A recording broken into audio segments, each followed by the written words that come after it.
Assalamualaikum warahmatullahi wabarakatuh. Kami dari kelompok 4 akan menjelaskan tentang penerapan teknik proyeksi Lesk-Square metode pada penjualan minuman kacang hijau di Mubain Johar.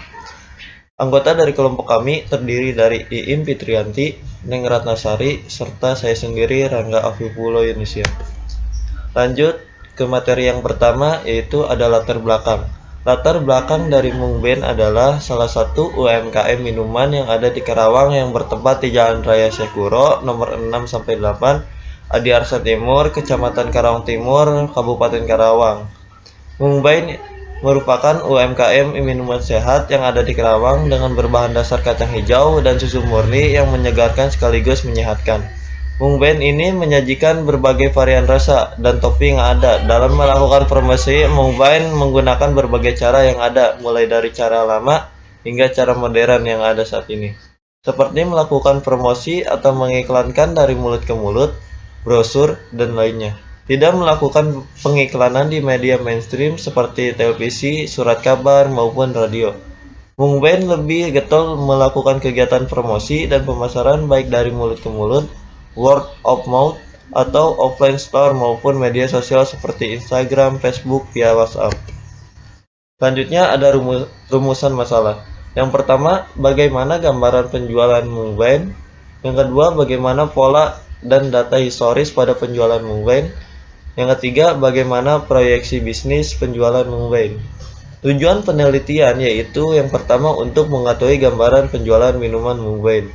Yang kedua, untuk mengetahui pola dan data historis penjualan Mungben. Yang ketiga, untuk mengetahui proyeksi bisnis pada penjualan minuman Mungben. Yang selanjutnya ada manfaat penelitian. Manfaat penelitian yang pertama adalah sebagai implementasi langsung mata kuliah teknik proyeksi bisnis pada dunia pendidikan tinggi di bidang ekonomi. Yang kedua, hasil penelitian digunakan sebagai indikator untuk mengembangkan industri kecil, produk lokal masyarakat Kabupaten Karawang. Yang ketiga, sebagai kontribusi dan apresiasi pendidikan tinggi dalam mendorong produk lokal masyarakat Kabupaten Karawang untuk menjadi produk yang bereputasi nasional. Yang selanjutnya ada tinjauan pustaka. Menurut Lingkod Arsyad 2009, peramalan atau proyeksi dibandingkan ilmu. Ini lebih menyerupai sebagai seni untuk meramalkan masa yang akan datang. Hal ini didasarkan karena untuk memperkirakan masa depan dibutuhkan lebih dari sekedar mengisi data historis pada model matematis untuk meramalkan masa depan. Oleh karena itu, baik peramal maupun manajer harus mampu mengikut sertakan beberapa pertimbangan atau judgment yang masuk akal. Yang kedua, metode peramalan forecasting kuadrat terkecil atau yang biasa disebut dengan metode Lesk-Square adalah metode peramalan yang menggunakan persamaan linear untuk kumpulan dan lampau guna meramalkan data di masa depan. Nugroho Bujiwono 2007.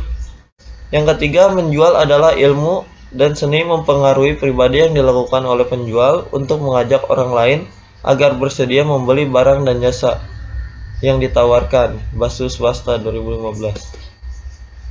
Yang selanjutnya, penelitian terdahulu. Dari hasil penelitian Fajar Rahman Hariri yang berjudul Metode Lesk-Square untuk Prediksi Penjualan Sari Kedelai Rossi. Analisisnya metode Lesk-Square, hasilnya yaitu sistem prediksi penjualan tahu potong dapat memprediksi penjualan pada periode selanjutnya. Metode Lesk-Square dapat digunakan untuk memprediksi penjualan tahu pong dengan nilai korelasi 0,88. Yang selanjutnya peneliti dari Budi Santrikusuma yang berjudul Analisa Peramalan Permintaan Air Minum dalam kemasan pada PT XYZ dengan metode Lesk-Square dan Standard Error of Estimate, yang beranalisis metode Lesk-Square dan Standard Error of Estimate.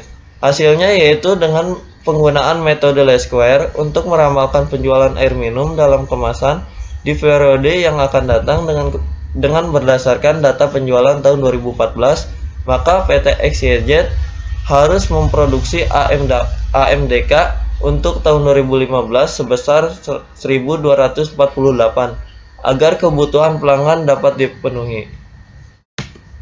Selanjutnya akan dijelaskan oleh saya, Iin Fitrianti. Desain penelitian.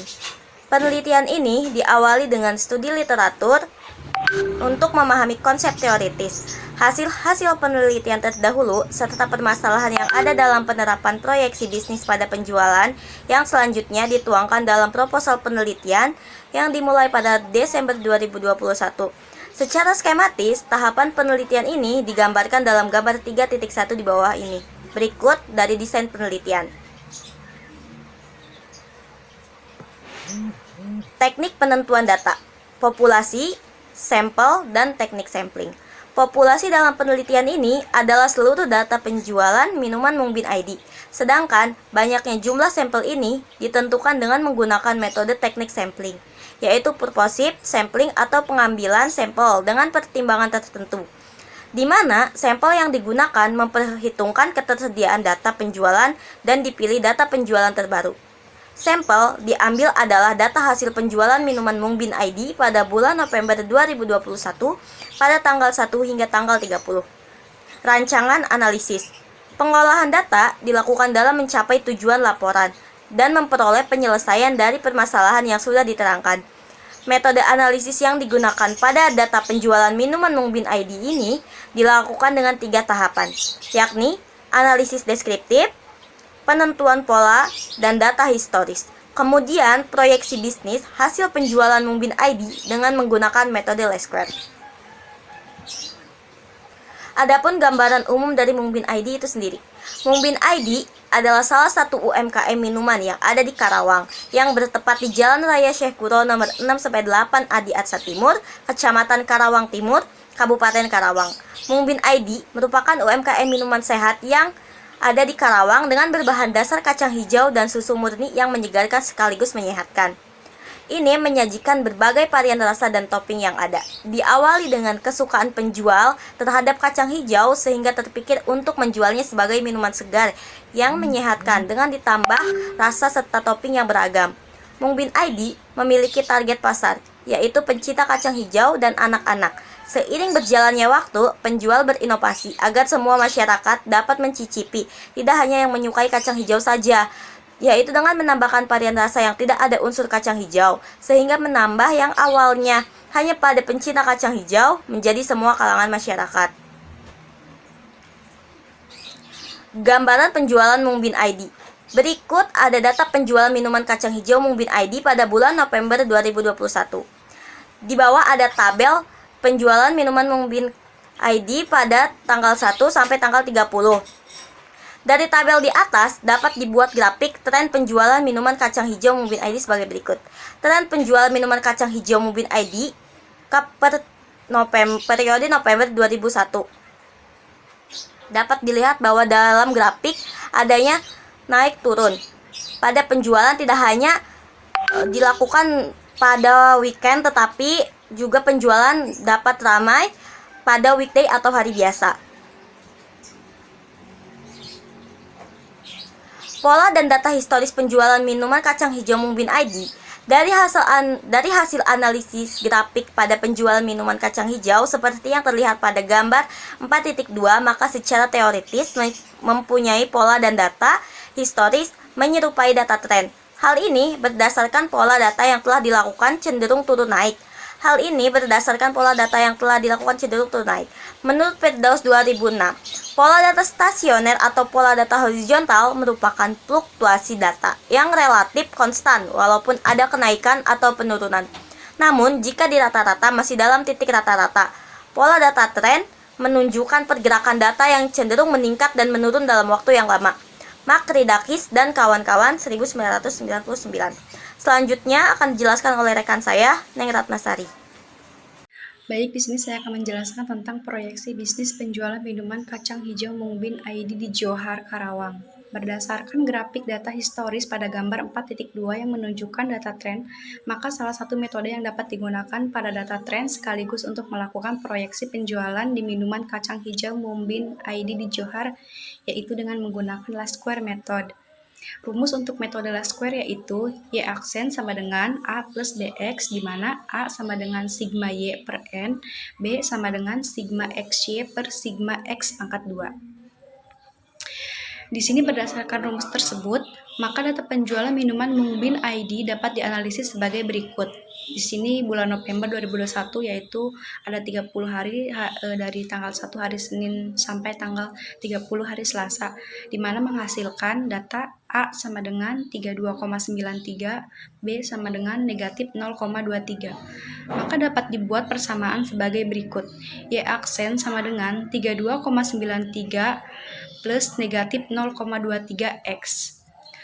Dilakukan peramalan untuk penjualan minuman kacang hijau Mungbin ID pada bulan Desember 2021 pada tanggal 1 sampai 7 Desember 2021 yang akan datang. Berikut hasil peramalan berdasarkan persamaan yang sudah dibuat. Tanggal 1 yaitu penjualan minuman Mungbin ID menjual sebanyak 25,8 atau dibulatkan menjadi 26 cup.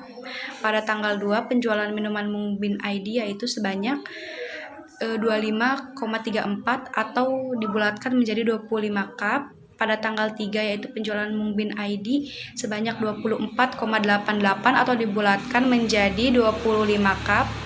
Pada tanggal 4 penjualan minuman Mungbin ID sebanyak 24,42 atau dibulatkan menjadi 24 cup. Pada tanggal 5 penjualan minuman Mungbin ID sebanyak 23,96 atau dibulatkan menjadi 24 cup. Pada tanggal 6 yaitu penjualan minuman Mungbin ID sebanyak 23,5 atau dibulatkan menjadi 23 cup. Pada tanggal 7 penjualan minuman Mungbin ID sebanyak 23,4 cup atau dibulatkan menjadi 23. Di sini kesimpulannya yaitu dari hasil analisis grafik pada penjualan minuman kacang hijau Mungbin ID, maka secara teoritis mempunyai pola dan mempunyai data historis menyerupai data tren. Hal ini karena pola data yang telah dilakukan oleh peneliti cenderung naik dan turun. Hasil peramalan penjualan minuman kacang hijau Mungbin ID apabila menggunakan tren linier adalah sebesar 25,8 pada tanggal 1 Desember 2021, 25,34 pada tanggal 2 Desember 2021, 24,88 pada tanggal 3 Desember 2021, 24,42 pada tanggal 4 Desember 2021, tanggal 23,96 pada tanggal 5 Desember 2021, 23,05 pada tanggal 6 Desember 2021, dan 23,4 pada tanggal 7 Desember 2021. Saran yaitu pengusaha Mungbin ID perlu lebih meningkatkan kreativitas dan mengasah potensi yang dimiliki dengan menambah wawasan, pengalaman, pelatihan yang telah difasilitasi oleh pemerintah untuk mengembangkan usahanya agar mampu bersaing dengan pasar internasional. Mungkin cukup sekian yang bisa kami sampaikan. Terima kasih. Wassalamualaikum warahmatullahi wabarakatuh.